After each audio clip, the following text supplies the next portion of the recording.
On parle d'une inflation maîtrisée, mais tout de même, ces résultats très flatteurs peinent à se concrétiser sur le terrain social. Comment expliquez-vous à l'heure actuelle ce déphasage entre d'une part ces performances qui sont tout à l'honneur du gouvernement, mais une population qui ne profite pas encore des fruits de la croissance? Merci, cher ami. Vous avez raison de stigmatiser ces contrastes qu'il y a entre les performances économiques et les sociales. Le 15 décembre 2012, le chef de l'État, Joseph Kabila, s'exprimant devant le Congrès, donc les deux chambres du Parlement congolais réunis, avait aussi tourné sur le gouvernement sur le fait que la population ne profite pas encore de la croissance que nous sommes en train de vanter. C'est vrai que le mal du pays où la profondeur de la crise était tellement excessive que quelqu'un qui a été malade pendant plus de 2 décennies, le mal était très profond. Ce n'est pas du jour au lendemain quand on a posé le diagnostic sur sa santé et qu'on commence à lui donner les médicaments que tout de suite après, il peut se rétablir. C'est ça la difficulté que nous avons. Mais vous avez des solutions à court terme néanmoins pour soulager un tant soit peu cette souffrance? Bien entendu. Et donc, en cette deuxième phase, nous sommes en train de faire des projets qui auront pour finalité d'apaiser la situation sociale. Tout à l'heure, on vous a parlé, par exemple, du programme de réunification du pays par voie routière.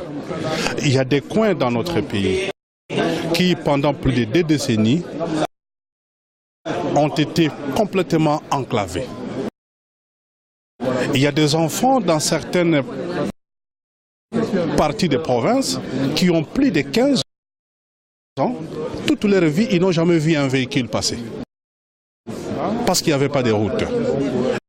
Et donc, ce travail d'infrastructure, donc de réhabilitation des voies routières, permettra justement la relance de l'activité économique ou agricole.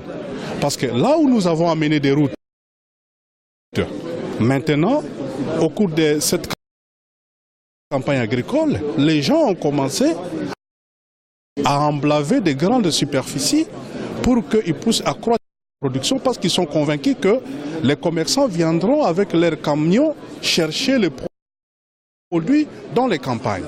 Et à partir de ce moment-là, on va assister à la circulation, à la redistribution, n'est-ce pas, de revenus entre la population. Donc, les programmes, par exemple, de réhabilitation de 1000 écoles pour cette année 2012, la réhabilitation de 1000 écoles, sur le plan social, je pense que même si ce n'est pas significatif, mais il y a plus de 500 000 élèves qui vont retrouver le banc de l'école. Ça, c'est sur le plan social. Et sur le plan toujours social, nous avons aussi le programme de réhabiliter plus de 400 zones de santé. Et tout à l'heure, j'ai dit que nous avons pris l'option pour que les territoires soient considérés comme une unité, une entité de base de planification de développement. Nous avons dans notre pays 147 territoires. Il va de soi que si il y a la répartition équitable, quand on veut réhabiliter 1000 écoles en République démocratique du Congo, il y a au moins une quotité de 4 écoles par territoire. Ce n'est pas beaucoup, mais c'est un débit. Donc je crois que nous sommes conscients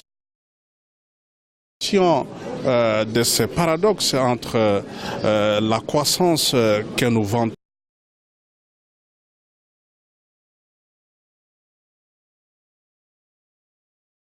exploitants et les sociales qui souffrent, mais on est sur ça.